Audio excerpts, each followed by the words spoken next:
Bienvenidos a todos, muy buen día. Nos da muchísimo gusto verlos un mes más de webinar y sobre todo con este tema tan importante, ¿no? Expandiendo el reino, la participación vital de los laicos. Un tema que hemos reforzado desde distintos ámbitos y que sobre todo también en el comunicado de la Convención General se nos ha reforzado muchísimo este tema, ¿no? Entonces, nos da mucho gusto tener especialmente al padre Gastón, a quien tuve la oportunidad de conocer apenas este febrero.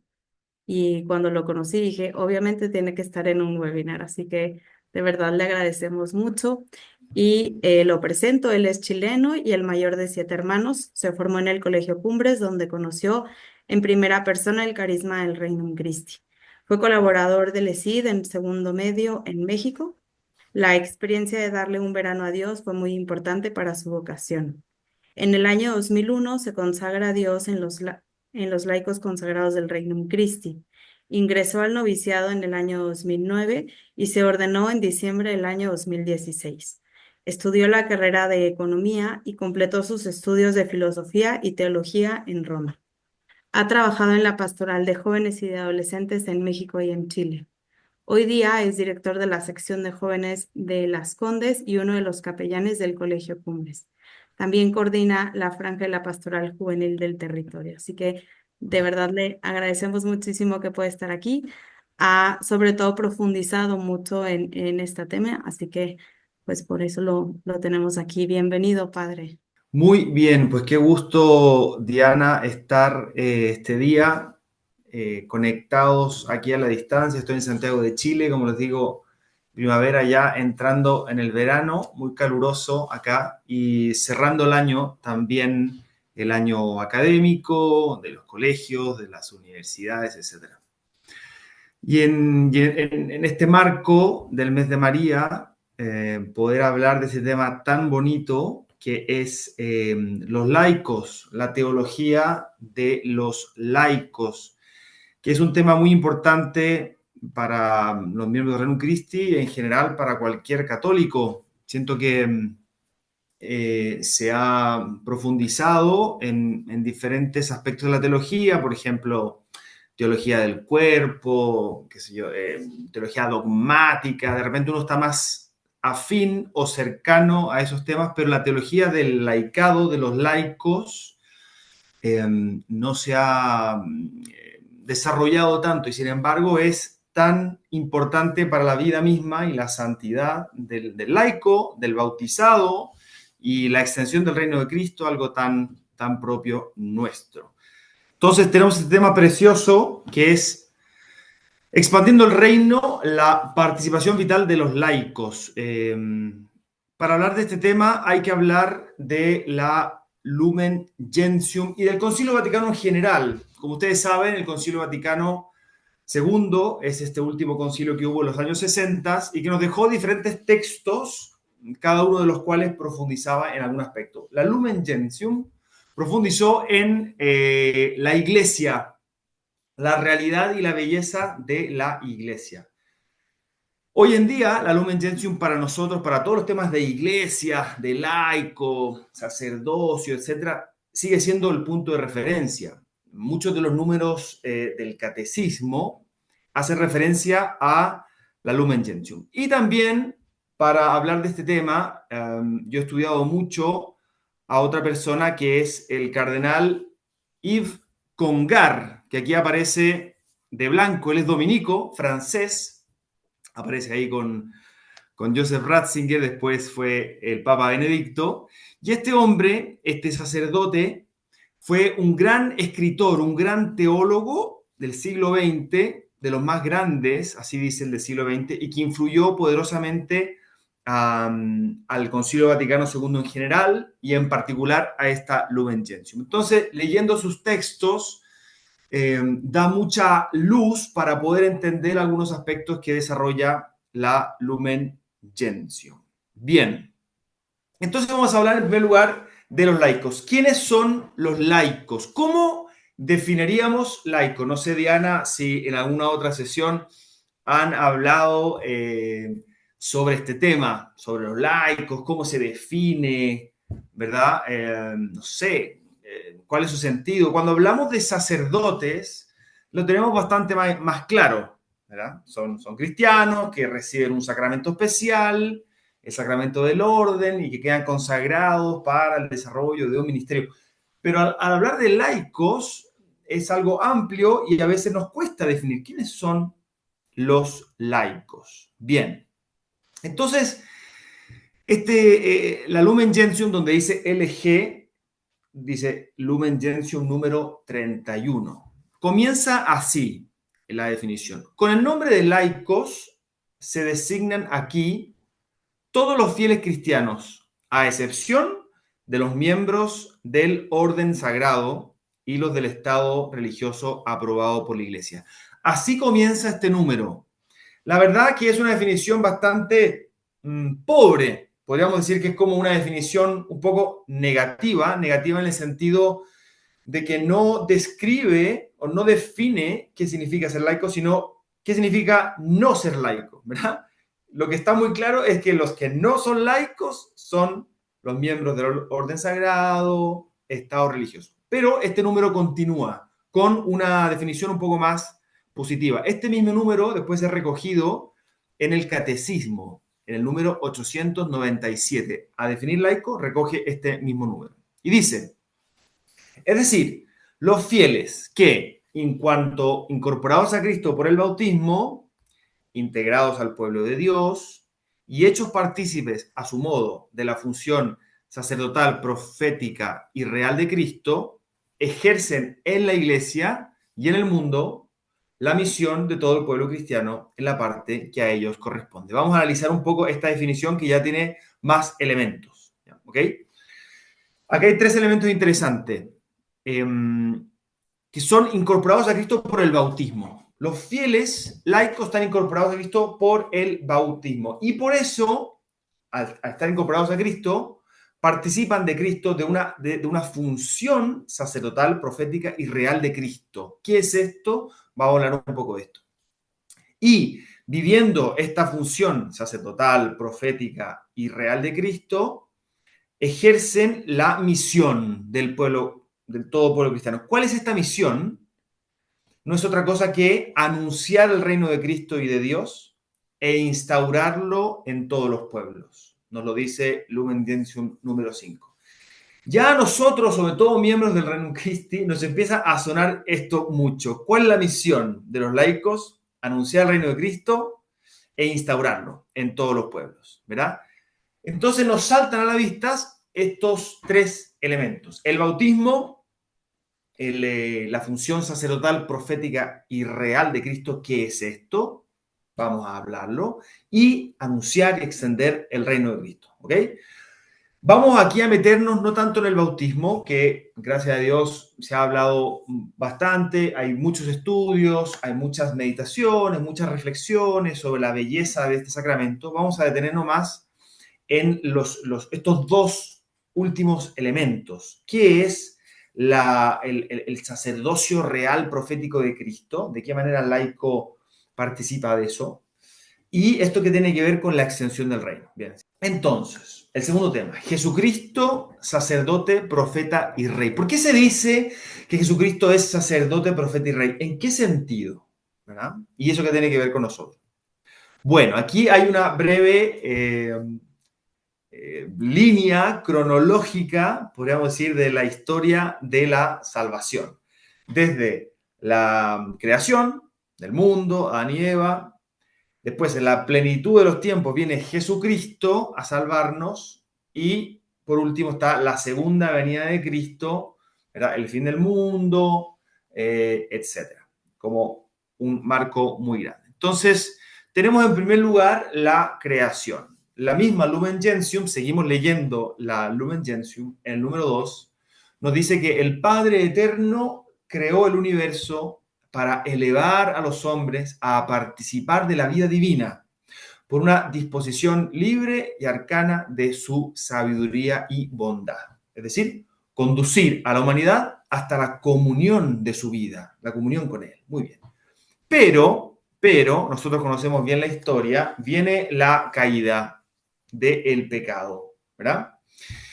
Y el hombre entonces pierde esta comunión con el Señor, con Dios, creador, y comienza la historia como la conocemos nosotros en esta tierra y como nos cuenta la Biblia, la Sagrada Escritura. En particular con el pueblo de Israel. Dios hace una alianza con el pueblo de Israel y se empieza a revelar de a poquito.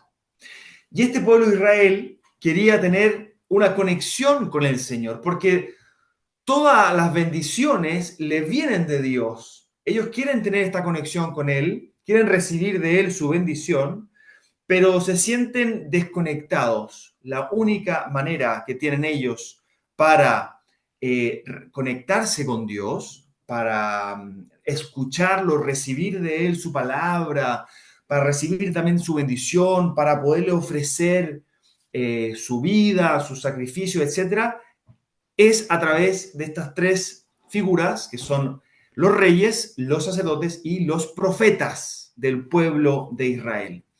El pueblo de Israel solamente a través del rey, a través del sacerdote y a través de el profeta llega a conectarse con Dios.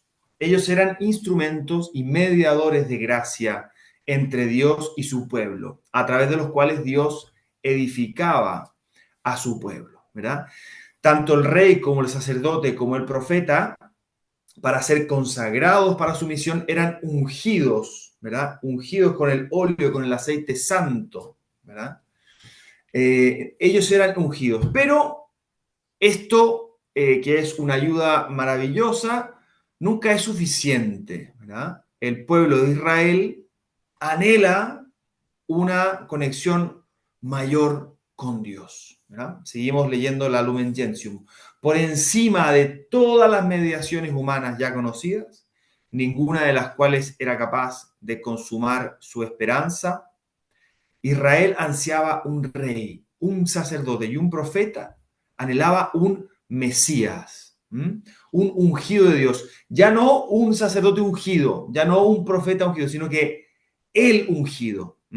Ya no una persona ungida, uno más, sino que el ungido por definición, el ungido de Dios, que fuera a la vez rey, profeta, pero sobre todo rey y sacerdote, que tuviera en uno, ¿verdad?, toda esta fuerza de mediación. Y esto se da en Jesús. Por eso cuando Jesús se le habla a él como el ungido, hace referencia a todos los sacerdotes, los profetas y los reyes que eran ungidos con ese aceite, ¿se entiende? Más o menos.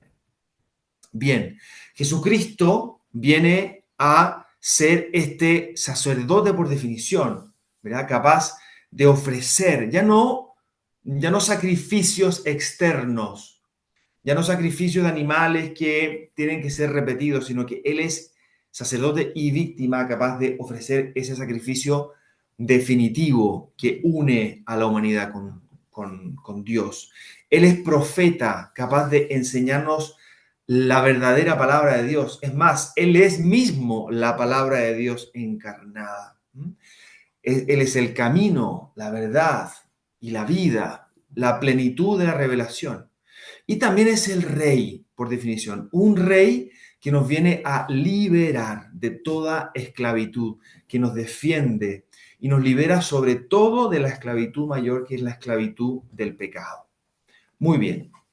Jesús es entonces el esperado Mesías, el Cristo, única mediación entre Dios y los hombres.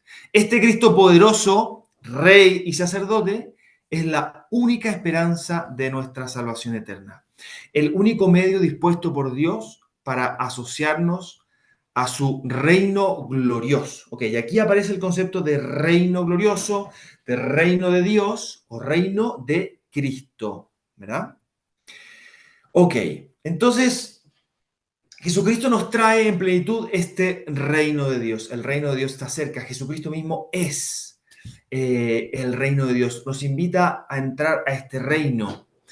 Y Jesucristo nos da la salvación. Sabemos que Él, a través de su muerte y resurrección, nos salva. Ahora, la pregunta es, ¿por qué no experimentamos ya todos los efectos de este reino de Cristo? Si Cristo Jesús ya es el Señor, Él ya ha vencido el pecado, la muerte, el mal, ¿por qué no ya experimentamos todos los efectos, ¿verdad? Bien, y aquí viene el tercer punto de interpretación, porque esta realeza sacerdotal de Cristo tiene dos estados o dos momentos de plenitud. ¿Mm? Es verdad que Jesús es la plenitud del reino de Dios. Y Jesús en su venida a este mundo, mientras Jesús está con nosotros, el reino de Dios está con nosotros. Jesucristo es el reino, ¿verdad? Pero esta realeza de Cristo conoce dos estados de plenitud. Una que es la primera venida, Cristo, que donde se subraya mucho más el aspecto sacerdotal de Cristo, Cristo que viene a salvarnos y se ofrece a sí mismo por nosotros. Y después, de rojo, viene la parusía, el fin del mundo, Jesucristo que viene de vuelta, la segunda venida. Y ahí Jesucristo subraya mucho más esa regalidad, Jesucristo como rey. Bueno, no sé si me van siguiendo, pero el reino de Dios en plenitud conoce dos estados, ¿ok? Jesucristo vencedor en la cruz y el señorío total o pleno con todos sus efectos. Esto se explica, hay un teólogo que se llama Kuhlman y que lo explica así. Toma la imagen del Victory Day, ¿ok? La imagen del Victory Day de la Segunda Guerra Mundial, que era el día de la victoria. Él explicaba que en la Segunda Guerra Mundial, cuando, cuando se estaba combatiendo contra los nazis en este caso, hubo un momento en la guerra en el que hubo una victoria definitiva, de la cual el ejército nazi no se iba a recuperar, estaba totalmente derrotado. ¿Okay? La victoria definitiva. Solamente quedaban grupos aislados, escaramuzas aquí y allá. La victoria estaba ya definitiva.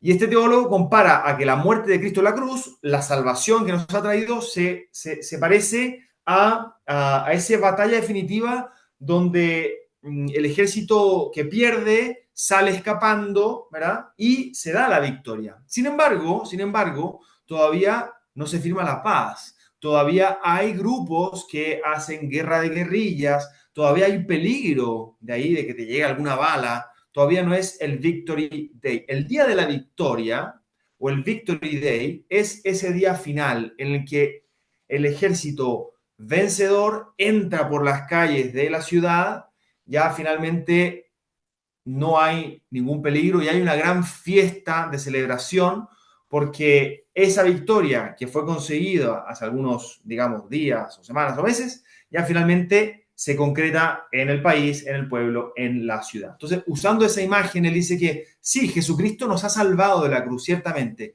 pero todavía estamos en una época de guerrilla, de escaramuza. El día del Victory Day, donde se va a manifestar este vencedor, este rey vencedor, es la segunda venida de Cristo, que es el fin del mundo, ¿ok? Pero en este tiempo intermedio, ¿qué pasa en este tiempo intermedio entre la Pascua y la parusía? Es nuestro tiempo, es el tiempo de la iglesia. Nosotros vivimos, entre dos plenitudes del reino de Dios. Esto es interesante porque aquí saltamos al cuarto tiempo, que es nuestro tiempo, el tiempo de la iglesia. La pregunta es, ¿de qué manera el cristiano participa de estas dos plenitudes del reino de Cristo? Y esto es interesante porque, aunque sí se puede decir que el reino de Cristo es uno, porque Jesucristo es uno, pues realmente hay como dos reinos de Cristo, o sea, dos plenitudes de este reino de Cristo. Uno que es la Pascua, ¿verdad? Jesucristo cuando viene a la tierra nos salva, su pasión, muerte, resurrección, y otro que es el reino de Cristo que viene, el reino de Cristo que viene en esa victoria definitiva de Cristo del fin del mundo. Ahora, ¿cómo el cristiano participa de estas dos plenitudes? Nosotros en el movimiento Reino Christi decimos, Cristo Rey nuestro, que respondemos, venga tu reino, que venga tu reino, ¿verdad? Es un reino que viene, es un reino que está llegando, pero es un reino que todavía no se manifiesta en toda su plenitud. Entonces, sí, hay un reino de Cristo que ya ha venido a la tierra, Jesucristo mismo, que nos ha salvado, ha fundado su iglesia, etcétera. Del costado abierto de Cristo, ¿verdad? Surge la iglesia y surgen los sacramentos y nosotros tenemos la posibilidad de vivir conectados a esa plenitud de gracia, pero al mismo tiempo participamos en este reino de Cristo que viene. Muy bien. Eso vamos a explicarlo ahora, ¿ok?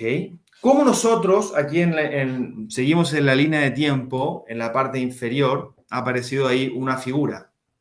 Como hay dos plenitudes del reino de Cristo, en la iglesia conectamos de dos maneras diferentes a estas dos plenitudes, ¿ok? El orden sacerdotal, el sacerdocio en la iglesia como lo conocemos, ¿okay? El orden, el sacramento del orden, el orden sagrado, yo que soy sacerdote, por ejemplo, el orden sagrado asegura la vinculación de la vida cristiana con la plenitud de la Pascua, con la encarnación, con esta gracia que sale de la cruz, ¿verdad? Pero, por otro lado, el laicado, los bautizados, aseguran la vinculación o participan de esta vida futura, de este reino de Cristo que viene, hasta llegar a la situación definitiva. Es la contribución de los hombres a través de su libre cooperación con la obra creadora en la construcción del templo, del reino de Dios. Esto es muy interesante, queridos amigos. ¿Por qué se puede decir que hay un sacerdocio ministerial, digamos, de los curas, de los sacerdotes, ¿verdad?, en la iglesia? Y después hay algo que se llama el sacerdocio común de los fieles. Todos los bautizados somos sacerdotes, a veces escuchamos. Bueno, este sacerdocio común de los fieles se refiere a un sacerdocio muy real, pero que tiene que ver con la conexión con este segundo reino, con este reino de Cristo que viene. Muy bien. Entonces, por eso estamos hablando de estos dos sacramentos que nos configuran. El sacramento del orden sacerdotal, que repito, a través del cual conectamos con esa gracia que sale de la cruz, que recibimos a través de los sacramentos, etc.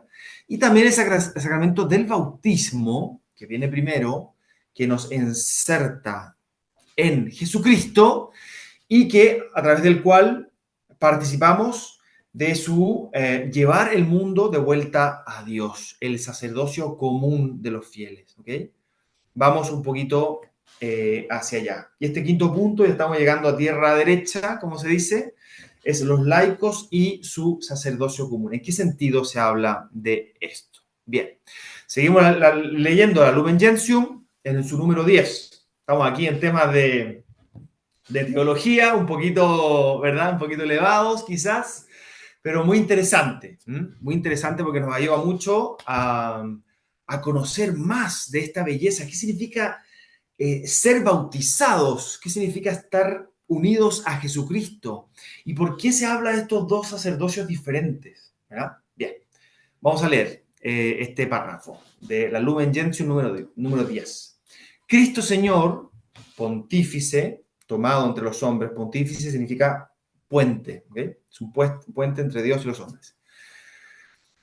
Pontífice de su nuevo pueblo, hizo un reino y sacerdotes para Dios su Padre. ¿Okay? Este reino de sacerdotes somos todos nosotros los bautizados, la iglesia. Los bautizados, en efecto, son consagrados por la regeneración y la unción del Espíritu Santo como casa espiritual y sacerdocio santo, para que por medio de toda obra del hombre cristiano ofrezcan sacrificios espirituales y anuncien el poder de aquel que los llamó de las tinieblas a su luz admirable. Aquí estamos leyendo la primera carta del apóstol San Pedro.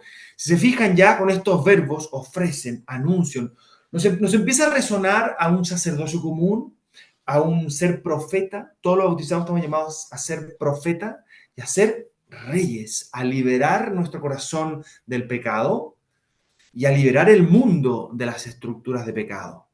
Bien, entonces aquí llegamos a estas características. Todo bautizado es sacerdote, es profeta y es rey.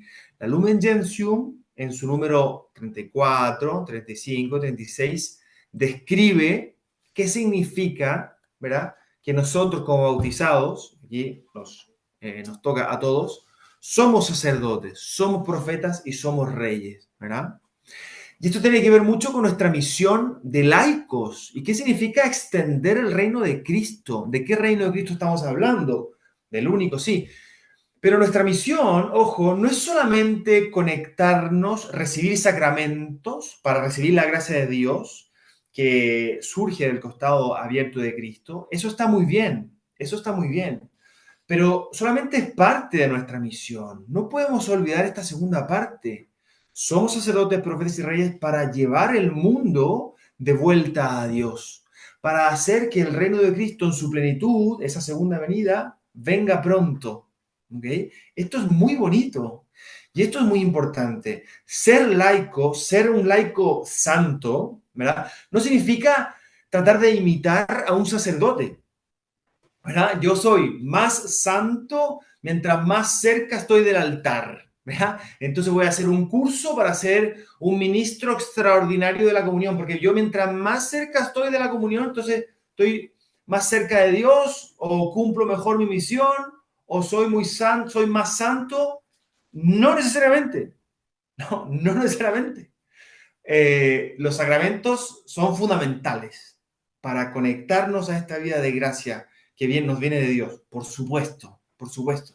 Pero no podemos olvidar que Jesucristo nos manda al mundo y que nuestra vocación laical, como marido, como mujer, como esposos, como padres y madres de nuestros hijos, como trabajadores, como empleados, como amigos, familiares, etcétera, etcétera, ahí está nuestro camino de santidad. Ser sal de la tierra, ser luz del mundo, ¿verdad? Nuestro camino de santidad está ahí. Repito, por supuesto, conectado a los sacramentos, por supuesto, pero está en ser ese trasvase. La misión del laico de la iglesia es fundamental. No solamente es ayudar a los sacerdotes a evangelizar, ¿verdad? No, sino que nosotros estamos llamados a ser profetas en el mundo de hoy. Estamos llamados a ser reyes y a ser sacerdotes de nuestro corazón, de nuestras familias, de nuestro trabajo. Bien, entonces, ¿qué nos dice la Lumen Gentium sobre el sacerdocio común? En el número 34, es un parrafito chiquito, dice lo siguiente: todo cristiano tiene el privilegio sacerdotal del libre acceso a Dios y debe ejercer el único sacrificio que Dios quiere de nosotros, la ofrenda de nuestra vida y la entrega total de nuestro corazón a Él. Esto es muy importante, ¿verdad?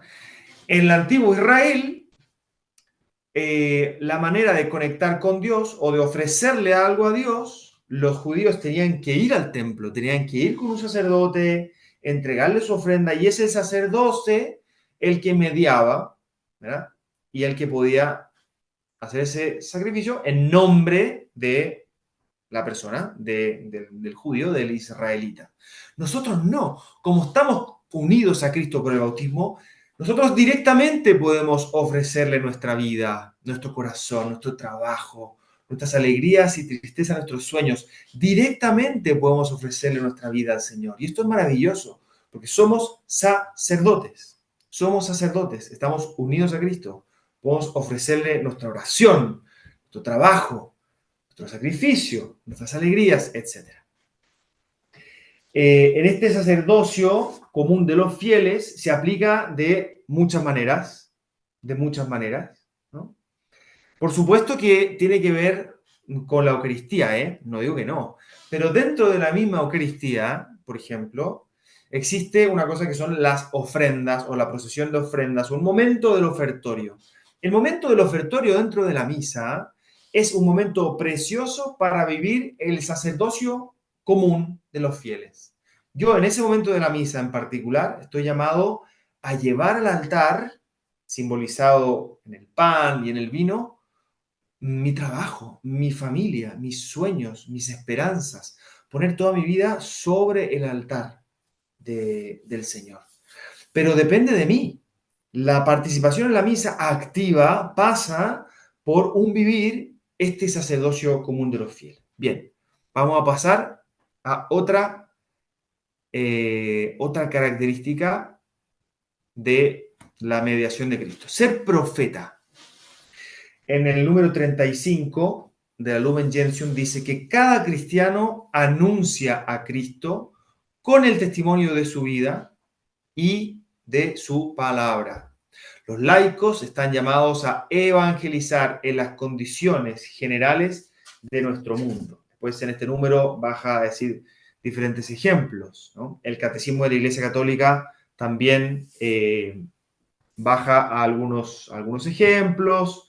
Por ejemplo, la propia vida familiar. ¿Mm? Los cónyuges tienen su propia vocación, ser mutuamente y para sus hijos testimonios de fe y de amor de Cristo.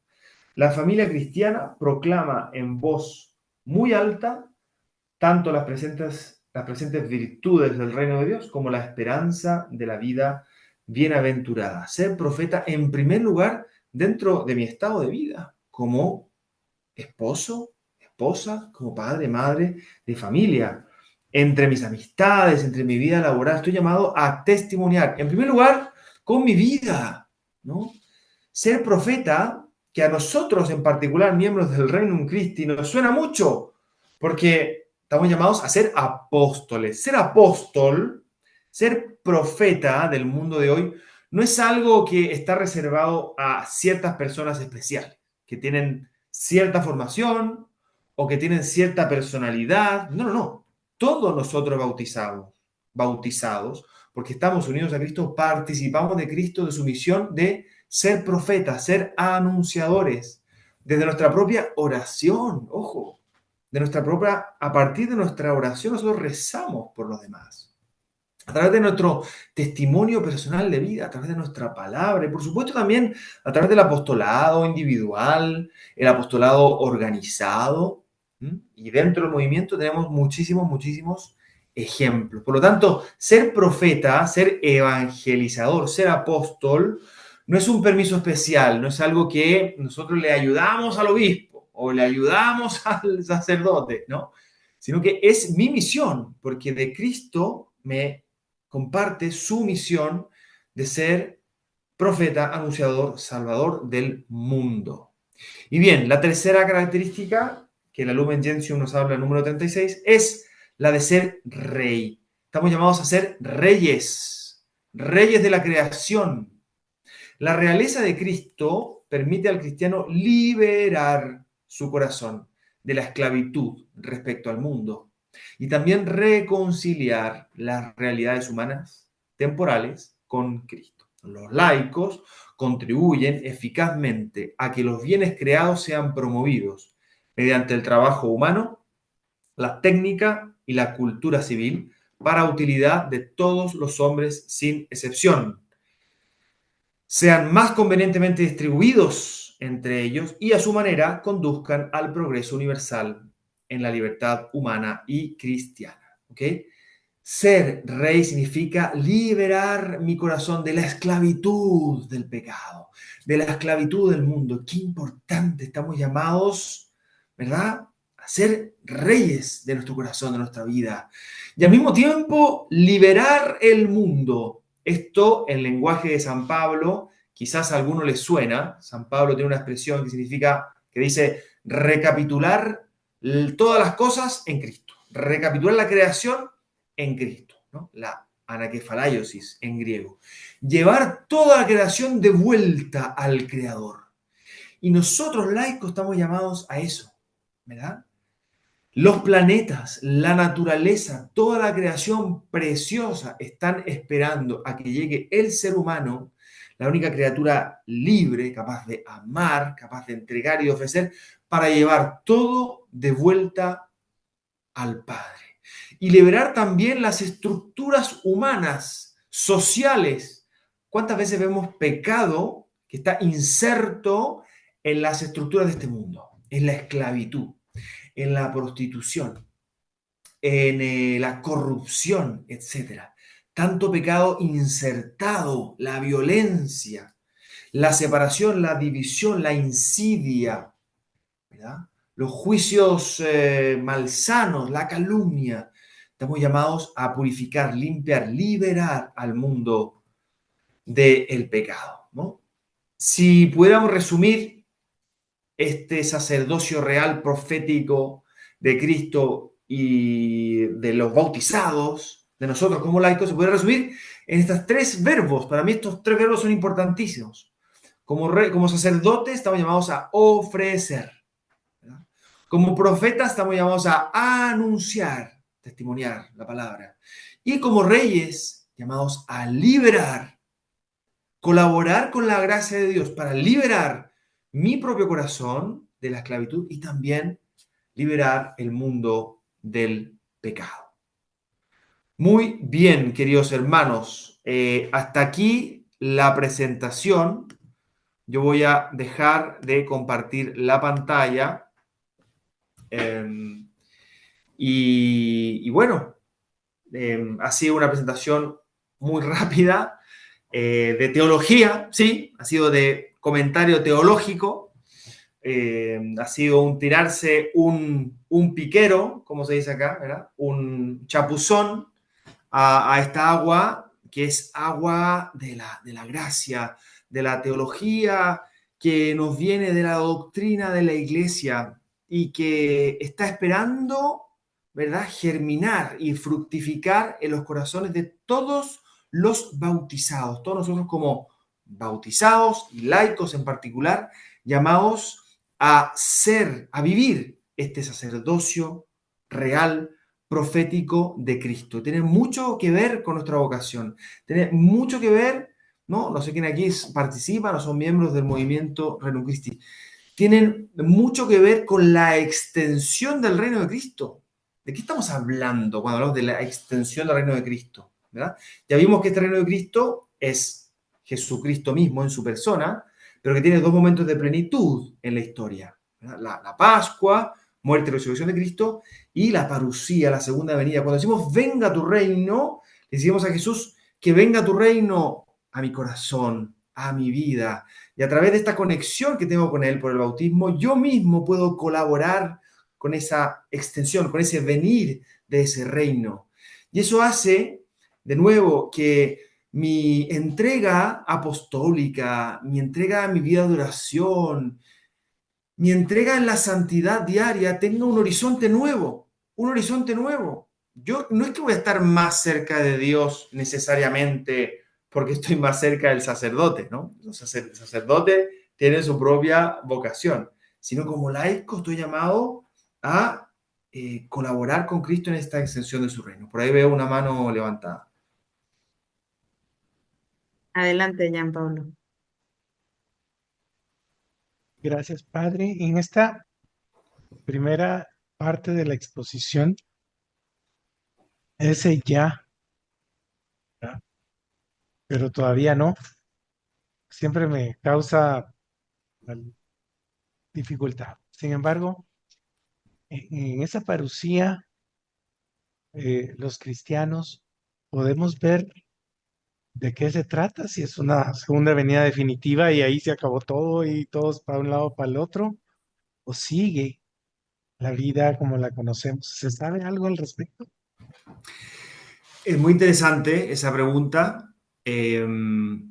Conocemos lo que Jesús nos ha contado, lo que la iglesia también ha reflexionado, y no se sabe tanto como nos gustaría, ¿verdad? No se sabe tanto como nos gustaría. ¿Cómo va a ser en la práctica ese fin de mundo? Sabemos, ¿verdad?, que a través de lo que la iglesia enseña con las postrimerías, con los novísimos, que va a haber un momento de juicio universal, ¿verdad?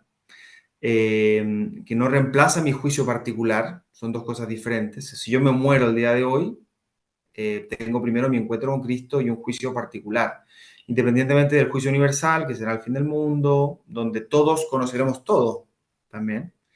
Y después están los tres estados del alma, la condenación, el purgatorio, la salvación, el cielo. Bien. Pero algo interesante que comentar, que también comenta este cardenal Yves Congar, francés, compara la teología protestante sobre el tema con la teología católica. Hay una visión protestante sobre el fin del mundo. Dice que, usando la analogía un poco de un barco y de un naufragio, ¿okay? Hay una visión más más protestante, un poco más negativa sobre el mundo, que dice que este mundo está corrompido, estamos en un barco que está averiado y que está naufragando, ¿verdad? Y la salvación es un barco totalmente diferente que va a venir de no sé qué parte, y ese fin del mundo o esa salvación va a ser subirse a este otro barco, abordarlo y dejar que el mundo actual se hunda y se pierda. ¿Ok? Es una visión un poquito más protestante de este tema. La visión católica, bajo el punto de vista de este teólogo y cardenal, es diferente. Dice que Dios toma en cuenta todo el amor, todo el trabajo, toda la entrega por salvar el mundo. No es que la salvación de este mundo va a venir del fruto humano, porque es, por último término, obra de Dios, ¿verdad? Pero esa obra de Dios y ese fin del mundo y esa salvación va a venir a sanar este barco herido, tomando en cuenta todo lo que el hombre ha entregado o ha sumado o ha aportado. Entonces sí, es una salvación que viene de Dios, sin duda. Es pura gracia, por supuesto. Nadie puede decir que por sus propios méritos ni se salva a sí mismo ni salva a los demás. Pero Dios toma en consideración todo el amor, toda la entrega, todo el sacrificio, ¿verdad? La belleza de la vida del hombre entregada al Señor para sanar esta creación herida. Y hay elementos de continuidad, ¿verdad? Sabemos que hay elementos de continuidad. Sin ir más lejos, sabemos que vamos a resucitar con un cuerpo glorioso. ¿Cómo va a ser ese cuerpo glorioso? No lo sabemos del todo, pero sí hay un elemento de continuidad con nuestro cuerpo. No significa que va a ser exactamente nuestro cuerpo. De hecho, cuando Jesús resucita, muchos apóstoles no lo reconocen. No es exactamente el mismo cuerpo, pero Cristo resucita con sus llagas. ¿Mm? Entonces, sí hay un elemento material, al menos metafísico, de continuidad de nuestro cuerpo actual con el cuerpo glorioso. De esa misma manera podemos pensar que hay un elemento, aunque es un cielo nuevo y una tierra nueva, como dice el Apocalipsis, hay elementos de continuidad.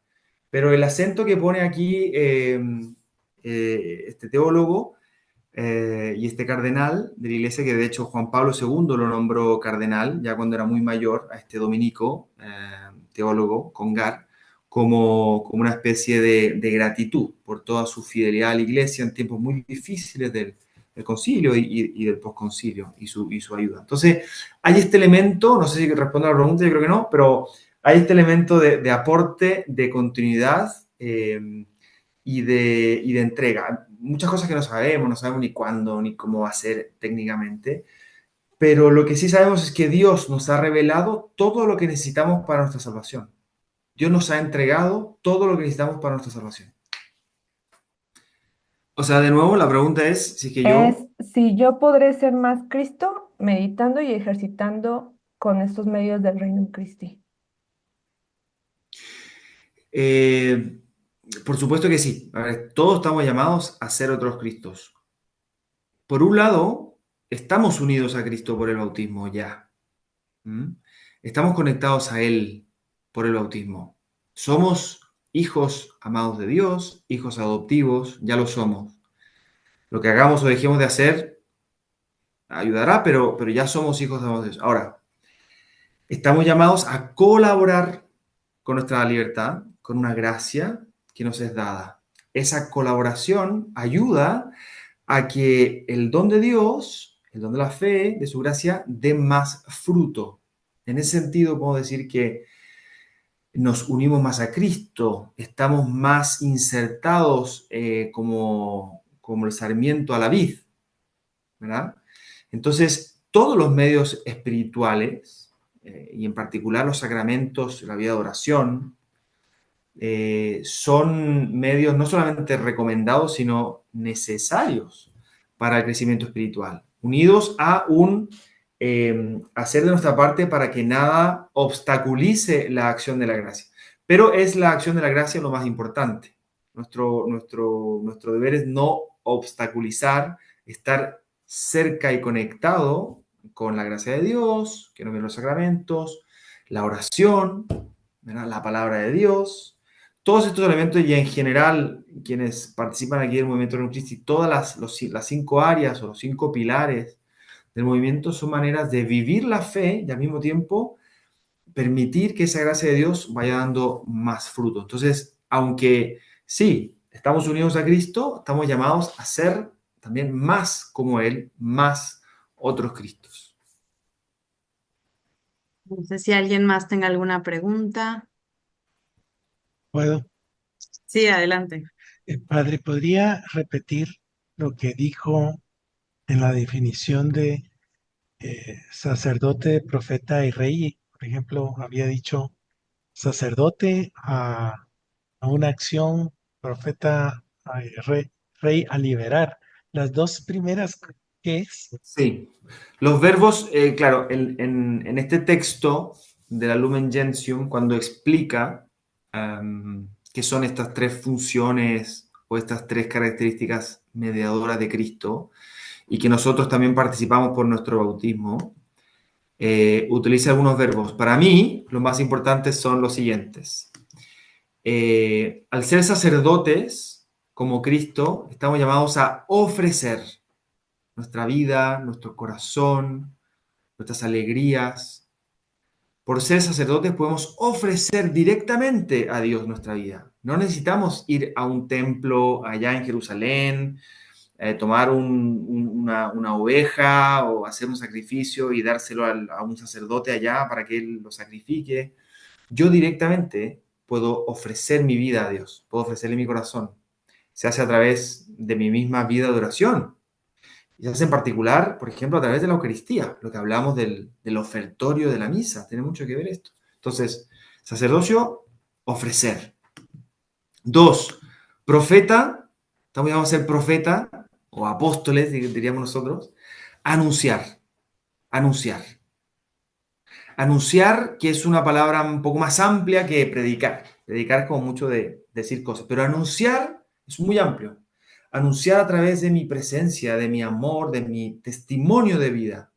Anunciar también a través de mi palabra. Pero yo anuncio o hago presente el reino de Cristo a través de una multiplicidad de cosas. Pero aquí el punto es que ser apóstol o hacer apostolado, o sí, ser otro Cristo, no es algo reservado a una persona solamente, o al sacerdote.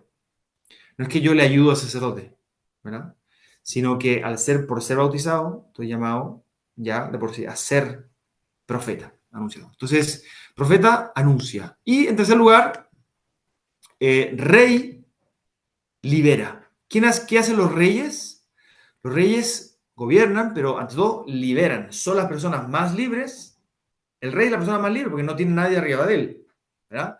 Y al mismo tiempo libera y defiende a su pueblo, ¿verdad? Va al combate, etc. Entonces, al ser reyes como Jesús, estamos llamados a liberar nuestro corazón del pecado, ¿verdad? A combatir el pecado. Estamos a través de nuestra oración, a través de la confesión, de los sacramentos, liberar nuestra vida del pecado, ser señores de nosotros mismos, ¿verdad? Dejar que el Espíritu Santo tome posesión de mi vida, llamado a liberar mi corazón y liberar las estructuras de este mundo del pecado. Como cristiano bautizado estoy llamado a hacer de este mundo, a devolver este mundo a Dios. Esto tiene que ver con llevar la naturaleza todo de vuelta a Dios, la alabanza, ¿no? La gratitud, etc. Y también las estructuras humanas, ¿verdad? Liberar las estructuras humanas de nuestra sociedad del pecado, la violencia, la corrupción, la soledad, la injusticia. Estoy llamado a liberar. Liberar como un rey que es soberano, ¿verdad?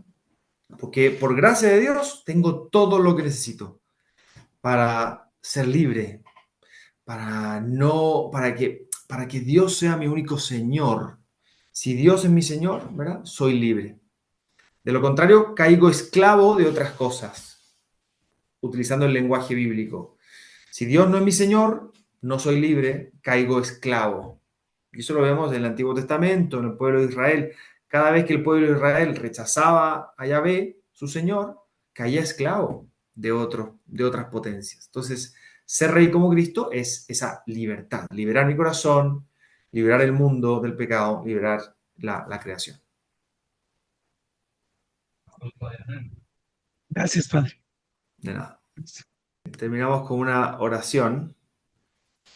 En nombre del Padre, del Hijo y del Espíritu Santo. Amén. Señor Jesús, te queremos pedir la gracia de recibir tu palabra, tu doctrina, recibir la fuerza de tu Espíritu Santo para hacer vida, para ayudar a dar fruto, para germinar en nuestra existencia todo lo que quiere de nosotros, para caminar detrás de tus huellas, el camino de la santidad al que estoy llamado como laico, como bautizado, en mi situación real y concreta de vida. Madre Santísima, Virgen María, tú que supiste caminar por los días soleados y los días nublados, por los días felices, por los días grises, por las alegrías y las preocupaciones, en la vida familiar, en el trabajo de todos los días, te pedimos que nos protejas, nos bendigas, nos acojas bajo tu manto y nos ayudes a caminar con tu Hijo Jesús. Dios te salve María, llena eres de gracia, el Señor es contigo. Bendita tú eres entre todas las mujeres y bendito sea el fruto de tu vientre Jesús. Santa María, Madre de Dios, ruega por nosotros pecadores, ahora y en la hora de nuestra muerte. Amén. Cristo Rey nuestro, venga a tu reino. Madre de los apóstoles, ruega por nosotros. En el nombre del Padre, y del Hijo, y del Espíritu Santo. Amén.